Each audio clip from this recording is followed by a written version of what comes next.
Halo, selamat pagi anak-anak. Hari ini kita akan belajar tema 1, indahnya kebersamaan dengan mata pelajaran IPA. Bunyi. Apa itu bunyi?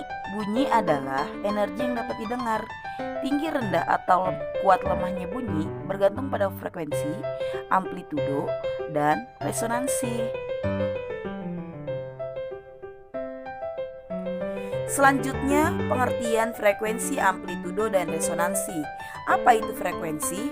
Frekuensi adalah ukuran jumlah putaran ulang per peristiwa dalam satuan detik dengan satuan hertz. Jadi, tinggi rendahnya bunyi ini ditentukan oleh banyaknya getaran bunyi atau yang disebut frekuensi ini. Semakin banyak getaran berarti frekuensi semakin besar.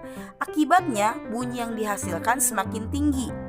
Berikut adalah jenis-jenis bunyi berdasarkan frekuensinya.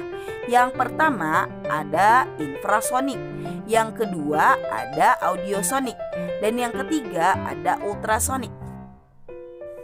Selanjutnya, contoh bunyi infrasonik, audiosonik, dan ultrasonik. Contoh bunyi infrasonik, jangkrik dapat mendengar bunyi infrasonik. Sedangkan audiosonik, manusia hanya dapat mendengar bunyi audiosonik. Dan yang ketiga adalah ultrasonik. Kelelawar mencari mangsa dengan menggunakan gelombang ultrasonik. Amplitudo. Selain tinggi rendahnya bunyi, kita juga mengenal bunyi kuat dan bunyi lemah. Kuat atau lemahnya bunyi tergantung pada simpangan getar atau amplitudo. Makin besar amplitudo, makin kuat bunyi yang dihasilkan. Pada radio, apa yang akan kamu lakukan untuk menghasilkan suara yang kuat atau lemah? Untuk menghasilkan suara yang keras dan lemah, kamu akan menambahkan atau mengurangi volume pada radio tersebut, bukan? Tombol volume itu berguna untuk mengatur besar kecilnya amplitudo. Bunyi yang sangat keras dapat merusak gendang telinga. Kekuatan bunyi tersebut diukur dengan satuan desibel. Bunyi di bawah 75 desibel aman didengar di telinga manusia. Sedangkan jika bunyi tersebut mencapai di atas 120 desibel, jika didengarkan secara terus-menerus akan menyebabkan ketulian. Pernahkah kamu mendengar suara pesawat ketika lepas landas? Bagaimanakah bunyinya? Pesawat yang lepas landas akan menimbulkan bunyi yang sangat kuat.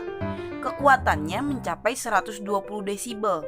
Bunyi tersebut memiliki amplitudo yang besar sehingga bunyinya terdengar kuat. Yang ketiga yaitu resonansi. Resonansi adalah peristiwa ikut bergetarnya suatu benda karena ada benda lain yang bergetar dan memiliki frekuensi yang sama atau kelipatan bilangan bulat dari frekuensi itu. Ada manfaat resonansi, diantaranya alat musik memanfaatkan resonansi untuk menghasilkan bunyi yang lebih keras. Sedangkan di balik manfaatnya ada kerugiannya, yaitu bunyi ledakan bom dapat memecahkan kaca walaupun tidak terkena ledakan secara langsung.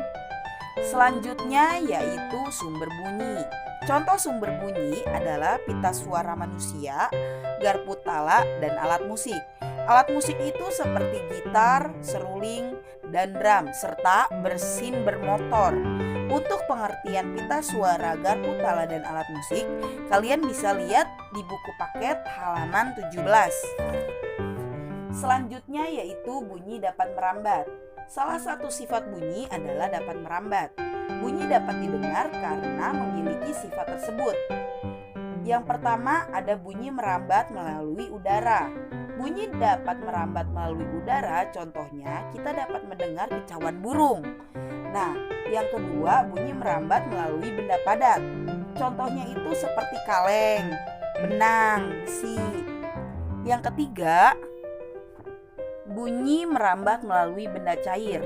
Contohnya, paus dan lumba-lumba dapat berkomunikasi dengan sesamanya karena bunyi dapat merambat di dalam air.